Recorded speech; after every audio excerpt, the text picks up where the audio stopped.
Hello, ആദ്യമായിട്ട് യേശുവിനും മാതാവിനും നന്ദി പറയുന്നു. ഞാൻ ആദ്യമായിട്ട് ഉടമ്പടി വന്ന് എടുത്തത് 26/6/2024 ഒരുപാട് കാര്യങ്ങൾ അമ്മ സാധിച്ചു തന്നു. ഒരുപാട് കാര്യങ്ങൾ അമ്മ സാധിച്ചു തന്നു. അതിൽ ആദ്യമായിട്ട് എൻ്റെ 75 ലക്ഷം കടവുമായിട്ടാണ് ഈ 75 ലക്ഷം കടമായിട്ട് എന്ത് ചെയ്യുമെന്നിട്ട് എന്ത് ചെയ്യണമെന്നറിയാണ്ട് ഞാൻ നിൽക്കുമ്പോൾ എന്നോട് കുറച്ച് ആൾക്കാർ എന്നോട് പറഞ്ഞു, ഈ കൃപാസനത്തിൽ വന്നു കഴിഞ്ഞാൽ ഉടമ്പടി എടുത്തു കഴിഞ്ഞാൽ അച്ഛനെ കണ്ടു കഴിഞ്ഞാൽ നിൻ്റെ എല്ലാ പ്രശ്നങ്ങളും മാറും എന്ന് പറഞ്ഞു. പിന്നെ എൻ്റെ വീട് വിൽക്കാൻ വേണ്ടിയിട്ട് കുറേ ആൾക്കാർ വന്നു.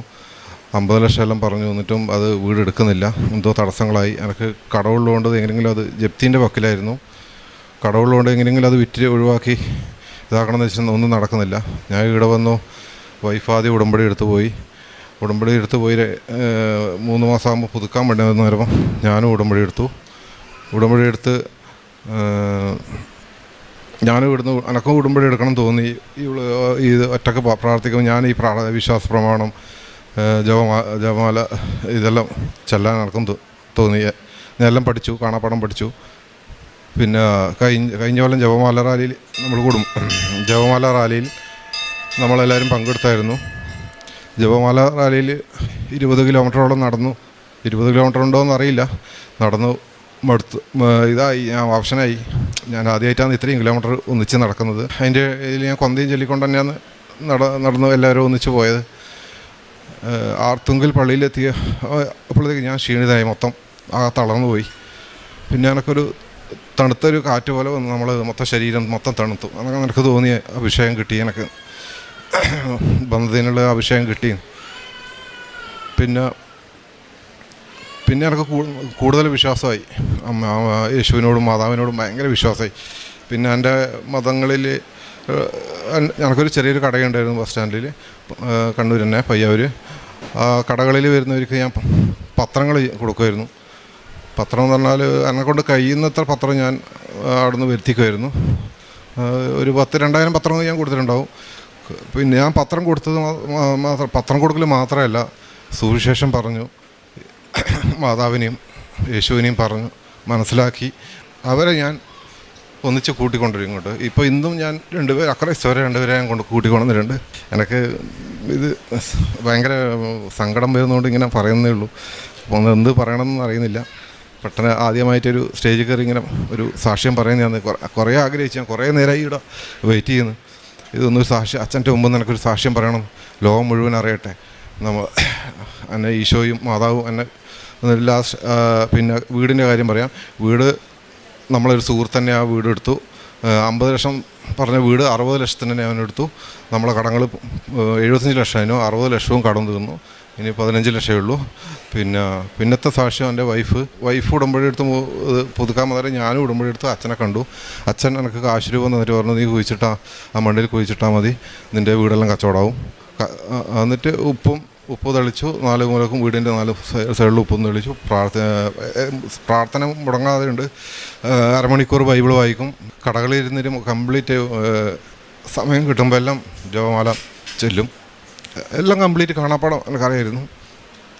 പിന്നെ ഞാൻ അറിയാത്ത കാര്യങ്ങൾ എന്നെപ്പറ്റി ഈ ബൈബിളിൽ അറിയാത്ത കാര്യങ്ങൾ സിസ്റ്റർമാരെല്ലാം കടയിൽ വരുമ്പോൾ ഞാൻ ചോദിച്ച് മനസ്സിലാക്കും. പിന്നെ എനിക്കൊന്ന് വൈഫിൻ്റെ ഒരു ജോലി ഉണ്ടായിരുന്നു. വൈഫ് ജോലിക്ക് ഇൻ്റർവ്യൂവിന് പോയി നോക്കുമ്പോൾ ഒരു വലിയ ഹോസ്പിറ്റലായിരുന്നു. നോക്കുമ്പോൾ 30 പേരും കാറ്റുണ്ട്. ആ ഒരാളെ സെലക്ട് ചെയ്തില്ലോ. ഞാൻ നോക്കും, ആ ഹോസ്പിറ്റലിന് മുമ്പിൽ മാതാവിൻ്റെ രൂപമുണ്ട്. മാതാവേ പറഞ്ഞ, ആ മാതാവ് എൻ്റെ വൈഫിന് ഇവിടെ തന്നെ ഈ ഹോസ്പിറ്റലിൽ തന്നെ ജോലി കിട്ടണേ. എന്നിട്ട് ഞാൻ പ്രാർത്ഥിച്ചിട്ട് വന്നു. ഒരു 2 ദിവസം കഴിയുമ്പോൾ എൻ്റെ സുഹൃത്ത് ഈ ഹോസ്പിറ്റലുമായിട്ടുള്ള ബന്ധങ്ങളുള്ളതാണ്. ആ സുഹൃത്ത് വിളിച്ച് പറഞ്ഞ് പിറ്റത്തെ മാസം മുതൽ ജോലിക്ക് കയറിക്കുമെന്ന് പറഞ്ഞു. അവിടുന്ന് ചെറിയൊരു ഇൻ്റർവ്യൂ ഉണ്ടായിരുന്നു. ആ ഇൻ്റർവ്യൂവിൽ അവൾ പാസ്സായി. അതിൽ അവിടെ ജോലി ചെയ്ത് കൊടുക്കുന്നത്. അത് പിന്നെ വൈഫ് കാശ് രൂപം കൊണ്ട് ഇൻ്റർവ്യൂവിന് പോയായിരുന്നു. അതുമാത്രമല്ല, നമ്മൾ വന്ന് ബൈബിൾ വായിക്കുമ്പം ഇതും കൂടി ബൈബിൾ വായിച്ചു പ്രാർത്ഥിച്ച് കഴിഞ്ഞിട്ടാകുമ്പം നമ്മളെ ആവശ്യങ്ങൾ മാതാവിനോട് പറഞ്ഞ് കരഞ്ഞ് പ്രാർത്ഥിക്കുമായിരുന്നു. മാതാവ് എപ്പോൾ എൻ്റെ ഒന്നിച്ച് തന്നെയുണ്ട്. എനിക്ക് മനസ്സിലായത് വേറൊരു കാര്യമാണ്. സാധാരണ ഞാൻ നീല കാശ് രൂപമാണ് ഇവിടുന്ന് ഉടമ്പടി എടുത്താൽ കിട്ടുന്നത്. പക്ഷേ കളർ മാറിപ്പോയി. കളർ എന്ന് പറഞ്ഞാൽ ഒരു പച്ച കളറാണ് വന്നത്, ഒരു ഫ്രണ്ട് ബ്ലൂ ആണ്. അത് അന്നേരം തന്നെ അത് പറയുമ്പോൾ തന്നെ നമ്മൾ മൊത്തം ശരീരം കുളിരും. നമ്മൾ ആരോടും ഇത് ഞാൻ പറയും, സാക്ഷ്യങ്ങളെല്ലാം പറയും. ഈ പത്രം കൊടുക്കുമ്പോൾ എൻ്റെ അനുഭവങ്ങളും കാര്യമെല്ലാം പങ്കുവെക്കും. കുറേ ആൾ ഈ കൂടുതലും ഒന്ന് പറയാനുള്ളത്, കൂടുതലും ക്രിസ്ത്യൻസിനാണ് പത്രം മേടിക്കാനും മടി. ക്രിസ്ത്യൻസിലുള്ള എല്ലാവരും അല്ല, ചിലവർക്ക് പത്രം കൊടുക്കുമ്പോൾ നമ്മളെ കുറ്റപ്പെടുത്തലും അപമാനിക്കലും. ഞാൻ എന്നിട്ട് പറയും, ഞാൻ ഒരു മുസ്ലിം എന്നിട്ട് എൻ്റെ കൊന്ത ഞാൻ കാശ് രൂപ കാണിച്ചു കൊടുത്തു തരാം. ആൾക്കാർ പത്രങ്ങൾ ചോദിച്ച് മേടിക്കും നമ്മളോട്. എന്ന് പറഞ്ഞാൽ അവർ വീട്ടിൽ പോയി അവർക്ക് മനസ്സിന് ഭയങ്കര അലട്ടും. ഞാൻ ഒരു മുസ്ലിമായി ഞാൻ ഒരു പത്രം കൊടുത്തിട്ട് മേടിച്ചില്ല. എന്നിട്ട് എൻ്റെ ഫോൺ നമ്പർ എൻ്റെ കവറിനകത്തുണ്ടാവും. ആ കവറിൻ്റെ ഇതിൽ പ്രിൻ്റ് അടിച്ചിട്ടുണ്ട്. ആ നമ്പറിൽ അവർ വിളിച്ചിട്ട് പറയും, ക്ഷമിക്കണം, സോറി, നമ്മളറിയില്ല, നിങ്ങൾ അതിൻ്റെ അഡ്രസ്സും കാര്യങ്ങളും എല്ലാം പറയണം. അത് ചില ആൾക്കാർ എന്തെങ്കിലും എന്തെങ്കിലും അച്ഛൻ വെറും ഇത് അച്ഛൻ പറയുന്ന വിശ്വാസമില്ല. ഞാൻ പറഞ്ഞു, നിങ്ങളൊന്ന് പോയി നോക്കിയിട്ട് പറ, വെറുതെ ഇല്ലാത്ത കാര്യങ്ങൾ പറഞ്ഞു ഇതാക്കണ്ട. ഞാൻ ഫേസ്ബുക്കിലും അതുപോലെ ഫേക്ക് ന്യൂസ് ഒരുപാട് കണ്ടിട്ടുണ്ട്. ഞാൻ അവരെല്ലാം രക്ഷിക്കണേ മാതാവേ, ഇങ്ങനെ പറയാൻ ഇവിടെ ഇവിടുന്ന് കാല് കുത്തിക്കഴിഞ്ഞാൽ ഒരാൾക്കും അത് എല്ലാവർക്കും മനസ്സിലാവും. അത് അക്രൈസ്തവരായാലും ആർക്കായാലും മനസ്സിലാവും. പിന്നെ പറയാനുള്ളത്, ജോലിൻ്റെ ഇതായി എൻ്റെ വീടിൻ്റെ കടങ്ങൾ മാറി. ഇപ്പോൾ ഇനി വൈഫ് ഇസ്രായേലിൽ പോകാനുള്ള ഒരു കെയർ റിവർ സർട്ടിഫിക്കറ്റിന് വേണ്ടിയിട്ട്, ഇത് കഴിഞ്ഞ വർഷം ഈ ഒരാഴ്ച മുന്നേ നടന്ന സംഭവമാണ്. ഞാൻ അത്രയും വിശ്വാസത്തോടെ ഞാൻ പറയുന്നത്, 1,00,000 രൂപ വേണം കെയർ റിവർ സർട്ടിഫിക്കറ്റ്. എന്നിട്ട് പല ആൾക്കാരും വന്നു, എൻ്റെ 60,000 രൂപയേ ഉള്ളൂ, ഞാൻ എന്ത് ചെയ്യണമെന്ന് വെച്ചിട്ട് ഞാൻ പ്രാർത്ഥിച്ചു. ഈ കടയിൽ തന്നെ ഞാൻ പ്രാർത്ഥിച്ചു, ജപമാല ചൊല്ലി പ്രാർത്ഥിച്ചാലും അമ്മ എന്തോ അറിയില്ല, ഈ വൈഫിനോട് പറഞ്ഞ പോലെ തോന്നി എനിക്ക്. മൊബൈലെടുത്ത് ഗൂഗിളിൽ നിന്ന് സെർച്ച് ചെയ്യുന്നു. അങ്ങനെ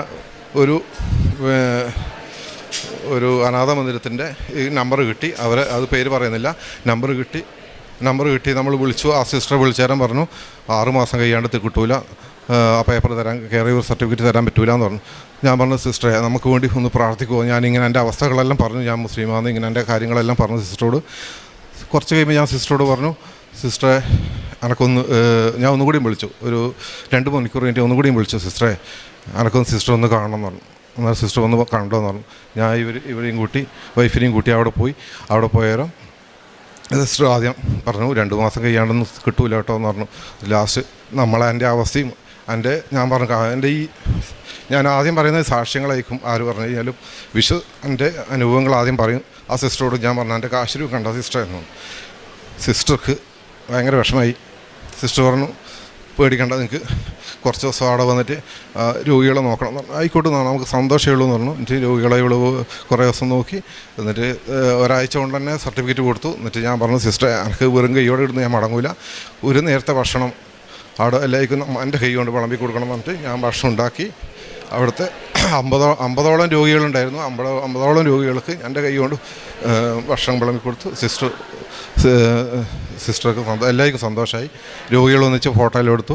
നമ്മളെ രോഗികളെല്ലാം പരിചയപ്പെട്ടു. രോഗികളോട് പറഞ്ഞ്, ഇനിയും എനിക്ക് എന്തെങ്കിലും ഒരു ഇതുണ്ടെങ്കിൽ ഞാൻ ഇവിടെ വന്നിട്ട് ഒരു നേരത്തെങ്കിലും ഭക്ഷണം എനിക്ക് തരാൻ പറ്റണേ എന്നിട്ട് ഞാൻ പ്രാർത്ഥിച്ചു. എന്നിട്ട് ഞാൻ തിരിച്ചു വന്നു. പിന്നെ ഇതൊക്കെയാണ് എൻ്റെ സാക്ഷ്യങ്ങൾ. ഇനിയിപ്പം ഇസ്രായേൽ പോകാനുള്ള പ്രോസസ്സിങ് നടന്നുകൊണ്ടിരിക്കുന്നേ ഉള്ളൂ. ഇനി കെയർ റിവറിൻ്റെ സർട്ടിഫിക്കറ്റ് കൊടുത്ത് പ്രോസസ്സ് നടന്ന് അതിന് വേണ്ടിയിട്ട് ഇപ്പം രണ്ടാമത് നമ്മൾ പുതുക്കേണ്ട സമയമായി. അന്നേരം ഞാൻ പറഞ്ഞു, ഞാൻ സാക്ഷ്യം പറഞ്ഞ് വൈഫ് പുതുക്കിയിട്ട് പോകാമെന്ന് വെച്ചിട്ട് ഇവിടെ വന്നതാണ്.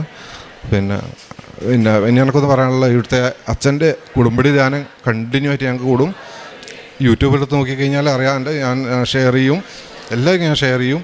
പിന്നെ രാവിലത്തെ പ്രാർത്ഥന പരമാവധി ഒന്നിച്ച് അച്ഛൻ്റെ ഒന്നിച്ച് ലൈവായിട്ട് പ്രാർത്ഥിക്കും. സന്ധ്യാപ്രാർത്ഥന പ്രാർത്ഥിക്കും. പിന്നെ സാക്ഷ്യങ്ങൾ മുടങ്ങാതെ കേൾക്കും. മെയിനായിട്ട് പത്രങ്ങൾ കൊടുത്ത് ജനങ്ങളെ അവിടെ വരുന്ന കടയിൽ ഇഷ്ടംപോലെ ആൾക്കാർ വരുന്നുണ്ട്. അവരെല്ലാം ഞാൻ പറഞ്ഞ് മാതാവിൻ്റെ അടുത്ത് വെഞ്ചരിച്ച ഫോട്ടോ കടയിൽ പതിപ്പിച്ചു. അച്ഛൻ പറയുന്ന ഓരോ കാര്യങ്ങളും അച്ഛൻ നോട്ട് ബൈ മെറിറ്റ് റേസ് എന്ന് പറഞ്ഞാൽ അച്ഛൻ ഇതിനിടയ്ക്കൊരു കുടുംബ ധ്യാനത്തിൽ പറഞ്ഞിട്ടുണ്ടായിരുന്നു. എൻ്റെ ഗ്ലാസ്സിട്ട് ടേബിളിൻ്റെ അടിയിൽ വലിയ അക്ഷരത്തിൽ എഴുതി വെക്കും. പിന്നെ ഇടയ്ക്ക് ഞാൻ അത് പറഞ്ഞുകൊണ്ടിരിക്കും. പിന്നെ ഈ അച്ഛൻ്റെ ഉടമ്പടി ധ്യാനത്തിൽ തന്നെ ഒരുപാട് പഠിക്കാനുണ്ട്. അച്ഛൻ ജനങ്ങൾക്ക് വേണ്ടിയിട്ട് ചെയ്യുന്ന കാര്യങ്ങൾ നോക്കുമ്പോൾ ഭയങ്കര അച്ഛൻ ഇതുപോലത്തെ ഒരു അച്ഛൻ നമുക്ക് എവിടെ ഇല്ലല്ലോ എന്ന് ഓർക്കുമ്പോൾ എനിക്ക് വിഷമമുണ്ട്. ഞാൻ ഇതുവരെ കണ്ടതിൽ ഏറ്റവും നല്ല അച്ഛൻ്റെ പ്രവർത്തനം, അച്ഛൻ്റെ ആയുസ്സിനും ഇതിനും ഞാൻ എന്നും പ്രാർത്ഥിക്കും. അച്ഛൻ ജനങ്ങൾക്ക് വേണ്ടി ചെയ്യുന്ന ഈ ഇത് ഫുൾ ടൈം അച്ഛൻ വർക്കാണ്. അച്ഛന് റെസ്റ്റ് ഇല്ലാതെ ഉടമ്പടി എടുത്തതിന് പിന്നെ സ്വഭാവം എനിക്ക് എല്ലാവരും സഹായിക്കണം. ഒരു നേരത്തെ ഭക്ഷണത്തിന് വന്നു കഴിഞ്ഞാൽ കടയിൽ ആരെങ്കിലും വന്നു കഴിഞ്ഞാൽ ഒരു ഉച്ചക്ക വന്നത് ഉച്ചക്ക് ഭക്ഷണം കഴിക്കേണ്ട അവർക്ക് മാന്യമായിട്ട് കഴിക്കേണ്ട പൈസ എടുത്തു കൊടുക്കും. രാവിലെ വന്നാൽ ചായ ഒരു കടി. നമുക്ക് എൻ്റെ മേൽ ഒരുപാട് പൈസ ഒന്നുമില്ല, മൊത്തം കടത്തിലാണ്. എന്നാലും ഞാൻ എന്നെക്കൊണ്ട് കഴിയുന്നതെല്ലാം സഹായിക്കലുണ്ട്. ഇതെല്ലാം ഉടമ്പടിയിലെല്ലാം എൻ്റെ കാര്യങ്ങൾ നടത്തുന്ന ഈശോയ്ക്കും മാതാവിനും കോടാനുകോടി നന്ദി.